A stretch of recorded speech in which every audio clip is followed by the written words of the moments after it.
రాష్ట్రంలో కూటమి ప్రభుత్వం కొలువు తీరి 2 ఏళ్లు పూర్తయిన సందర్భంగా సంబరాలు జరుపుకుంటున్నారు. కాకపోతే 2 ఏళ్ల పాలనలోనే ఈరోజు విముక్తి చెందినటువంటి జనసేన కార్యకర్తలు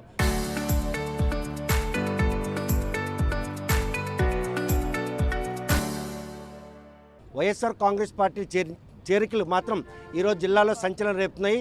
ప్రస్తుతం దివంగత ముఖ్యమంత్రి వైఎస్ రాజశేఖర రెడ్డి 77వ జయంతి సందర్భంగా నిర్వహించినటువంటి ఎచ్చెర్ల వైఎస్ఆర్ కాంగ్రెస్ పార్టీ నాయకులు నిర్వహించిన కార్యక్రమంలో మత్స్యకార గ్రామానికి చెందినటువంటి మత్స్యకార జనసేన సైనికులు చేరికలు ఏ విధంగా పరిణామాలు తీసుకోవాలి, కూటమి ప్రభుత్వానికి కౌంట్ డౌన్ హెచ్చరికగా ఈ పరిణామాలు తీసుకోవాలా లేదనే విషయం ప్రస్తుతం మనతో మాట్లాడడానికి ఎచ్చెర్ల వైఎస్ఆర్ కాంగ్రెస్ పార్టీ సమన్వయకర్త మాజీ ఎమ్మెల్యే గొర్రెల కింద ఉన్నారు.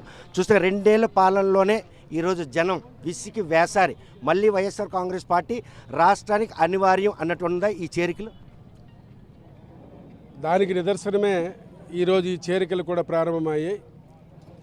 ఈ 2 సంవత్సరాల కాలంలో ఒక రైతులే కాదు, రైతులు కానీ, ఉద్యోగాలు వస్తాయని విద్యార్థులు కానీ, అలాగే మత్స్యకార కుటుంబీకులు కానీ ప్రతి ఒక్కరు కూడా, అలాగే సంక్షేమ పథకాలు అందుతాయని బడుగు బలహీన వర్గాల వారు కానీ, కొత్త పెన్షన్లు వస్తాయని చాలామంది వృద్ధులు కానీ, విడో పెన్షన్లు వస్తాయని చాలామంది మహిళలు కానీ, వీళ్ళందరూ కూడా ఎన్నో ఇబ్బందులకి పడి ఎదురు చూస్తూ ఉన్నారు.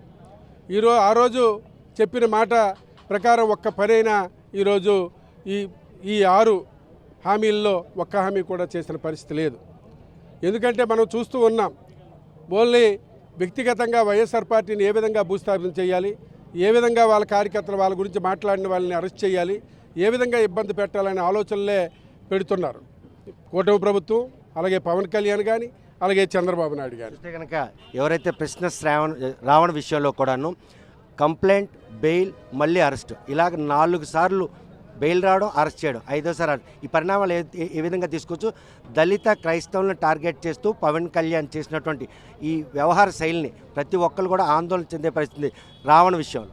ఇప్పుడు ఇక్కడ దళిత క్రైస్తవుల విషయమే కాదండి, అక్కడ అందులో బీసీలు కానీ, ఓసీలు కానీ, లేదు దళిత క్రైస్తవులు కానీ ఎవరు వాళ్ళని ప్రశ్నించినా వాళ్ళకి ఇదే పరిస్థితి చేస్తూ ఉన్నారు.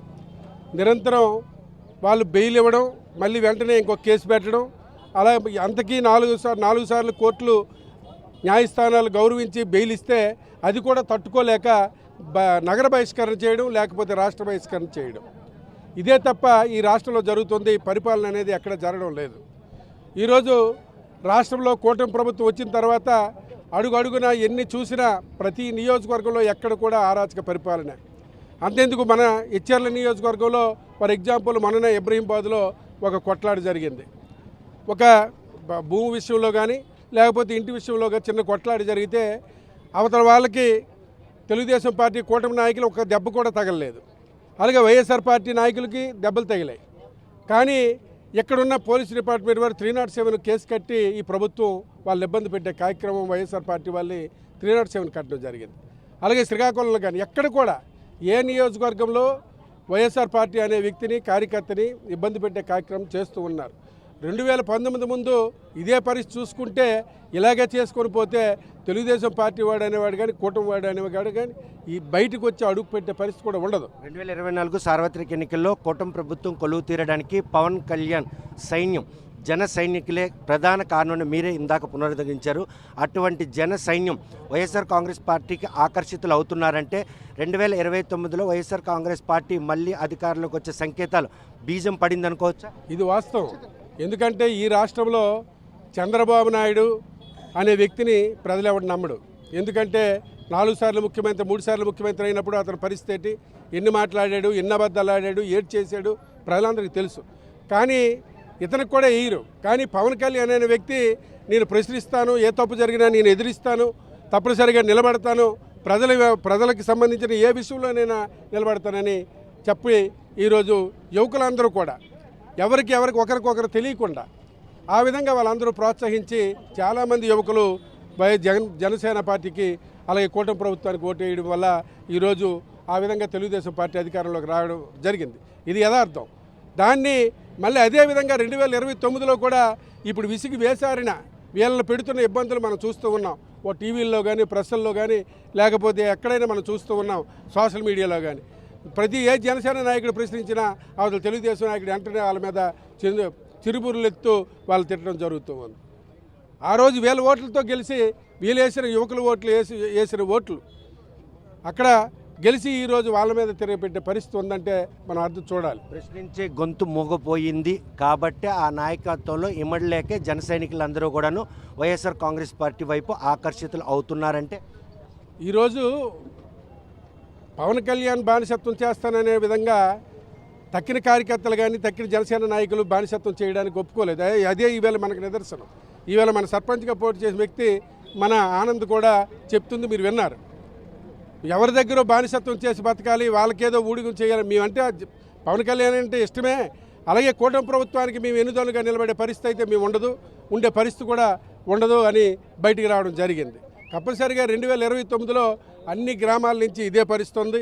ప్రతి ఒక్క జనసేన పార్టీ ఎవరైతే కార్యకర్తలు, యువకులు, ఉత్సాహవంతులు ఎవరైతే ఆ రోజు అభిమానంగా ఓట్లు వేశారో అందరూ కూడా మళ్ళీ వైఎస్ఆర్ పార్టీ జగన్మోహన్ రెడ్డి గారి నాయకత్వాన్ని బలపరచడానికి సిద్ధంగా ఉన్నారని తెలియపరుస్తుంది. కనుక కాపుల అంశాన్ని ప్రస్తావించినప్పుడు స్పందించిన పవన్ కళ్యాణ్ ఈరోజు రావణ్ విషయంలో మాత్రం నోరు మెదపకుండా మౌనంగా ఉండడం వెనక్కున్నటువంటి ఆంతర్యం ఆయన 10 సార్లు అరెస్టులు చేపించడానికి ఆయనే ప్రేరేపితులు అవుతున్నారంటే మౌనంగా ఎక్కడ లేడు.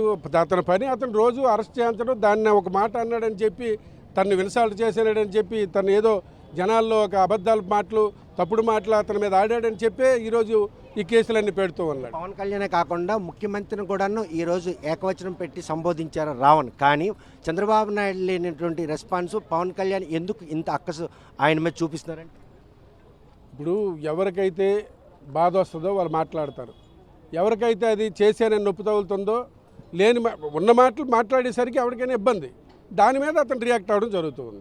వైఎస్ రాజశేఖర రెడ్డి జయంతి వేడుకల్లో జనసేన కార్యకర్తలు వైఎస్ఆర్ కాంగ్రెస్ పార్టీ కండువా కప్పుకోవడం, ఈ పరిణామాలన్నీ కూడాను 2 ఏళ్ల పాలనపై విసుగు వేసారినటువంటి జన సైనికులందరూ కూడా ప్రశ్నిస్తాను అన్నటువంటి తమ అధినేత ఈరోజు కూటమికి తొత్తుగా మాడారు.